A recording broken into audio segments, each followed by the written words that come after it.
Salut, bonjour ou bonsoir à tous, je suis Yves-Rodrigue Afouda, web entrepreneur et aujourd'hui on va parler de Wave. Est-ce la fin de Wave? Est-ce la fin pour l'entreprise Wave? Avec tout ce qu'on entend aujourd'hui, j'ai tenu à faire cette vidéo, donc on va parler de Wave tout à l'heure, juste après ça.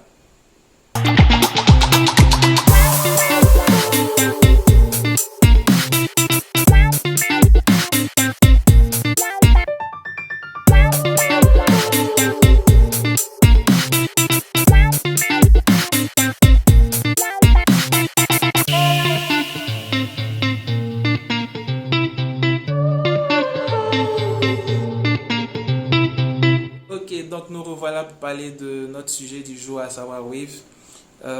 Comme vous avez pu voir dans le titre de la vidéo, j'ai dit Wave, la fin de Wave, où Wave va tomber. Donc avant de commencer cette vidéo, je tenais à dire que je n'ai aucun souci avec la compagnie Wave et même que je suis reconnaissant envers eux pour tout ce qu'ils ont fait pour la jeunesse. Et quand je dis que Wave va tomber, je ne fais pas allusion à ce que les gens perdent leur argent, non, loin de là.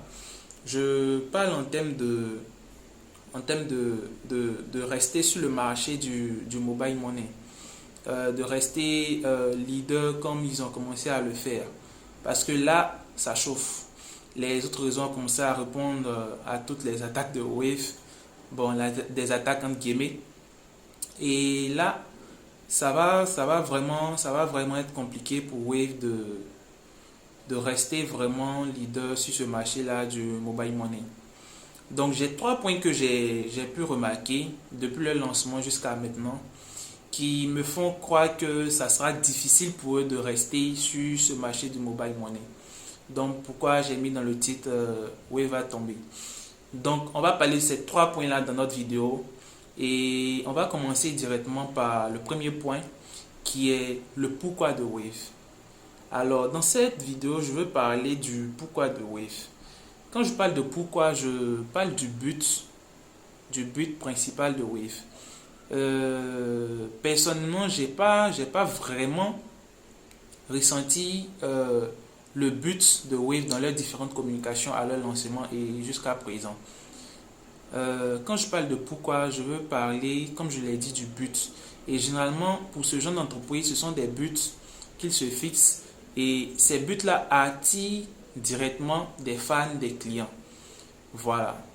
Des clients, des fans, des gens qui sont prêts, qui ont la même vision que l'entreprise, juste parce que le but, il se retrouve dans le but de l'entreprise.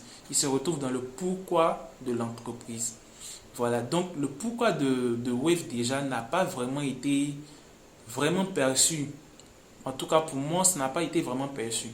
On ne nous a pas vraiment amené à les suivre parce qu'ils voulaient faire telle chose.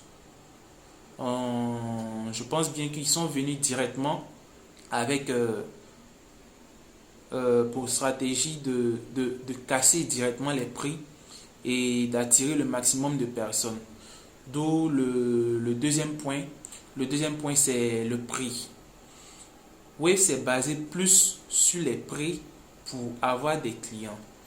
Mais quand on se base sur les prix pour avoir des clients, on a des clients certes, mais on n'a pas des clients fidèles. On n'a pas des fans, on n'arrive pas à fidéliser ces personnes-là avec que les prix. Donc, c'est le deuxième point qui fait que je me dis que ça sera compliqué pour Wave de continuer sur cette lancée. En plus de cela, il y a la transparence. Donc, le troisième point. Je pense bien que depuis que Wave a été lancé, on n'a pas vraiment ressenti ou on n'a pas vraiment vu les différentes personnes qui sont à sa tête. On n'a pas... ça a été vraiment difficile de connaître les différentes personnes et c'est au fur et à mesure qu'on a su qu'il y avait telle ou telle banque qui était derrière Wave.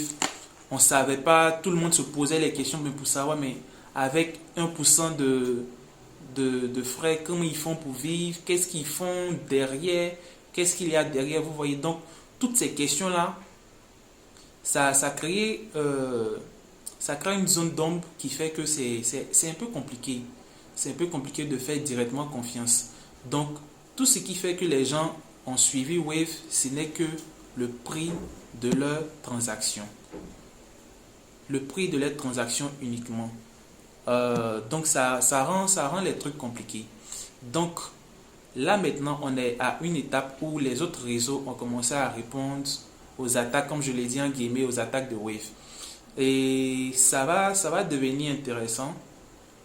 Le but et la transparence vont jouer maintenant dans cette affaire. Parce que si vous proposez un service et que c'est le prix seulement qui est votre atout pour attirer les clients, quand les autres concurrents vous rejoignent au même prix, ça devient compliqué parce que là maintenant vous n'avez plus rien pour retenir les clients puisque vous avez le même prix avec tous les autres concurrents, donc chacun peut aller où il veut. Ça c'est un. Et là maintenant même j'apprends maintenant qu'il y a la compagnie Orange qui est passée carrément à 0 francs sur toutes les transactions. Qu'est-ce que Wave va faire? Il va les rejoindre à 0 francs ou rester à 1 franc. Donc vous voyez que les gens seront tentés, même s'ils ont apprécié tout ce que Wave a fait pour eux jusqu'à présent, les gens seront tentés à aller faire des transactions à 0 francs carrément. Parce que bon, c'est vrai, vous êtes venu, vous avez réussi à faire baisser les prix, mais il y a quelqu'un qui fait à 0 francs. Bon, c'est vrai, une fois, deux fois, on va dire, ouais, on va soutenir Wave. Mais à la longue, il y a quelqu'un qui fait à 0 francs. Est-ce que vous allez les suivre à 0 francs ou bien vous allez rester sur votre position? Donc, c'est là que je parle du pourquoi. Si Wave était arrivé avec un pourquoi bien défini, je prends un exemple.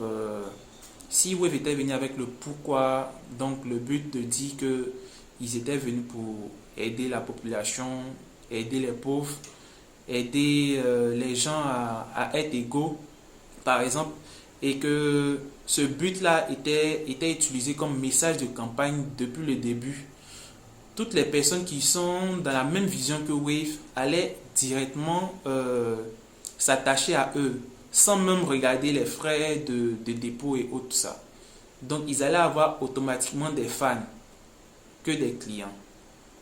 Donc là maintenant où les autres réseaux allaient répondre, eux ils auront déjà leurs fans qui allaient les suivre quel que soit ce qui allait se passer.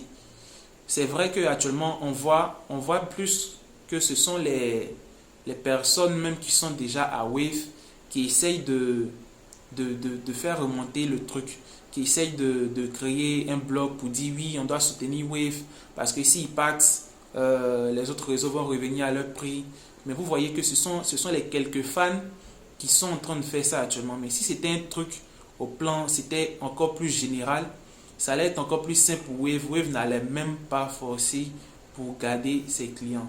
Mais actuellement, avec la concurrence des prix ne fidélise pas. La concurrence des prix ne fidélise pas. Donc, ça fait que Wave risque de tomber. Pourquoi j'ai dit dans le titre de la vidéo que Wave, la fin. Donc, dites-moi ce que vous pensez de cette vidéo. Si vous êtes du même avis que moi, si vous n'êtes pas du même avis que moi, essayez de mettre dans les commentaires tout ce que vous pensez concernant ce que je viens de dire. Et on va échanger dans les commentaires. Je réponds à tous les commentaires. Et merci d'avoir suivi la vidéo. Et on se dit à ciao, ciao.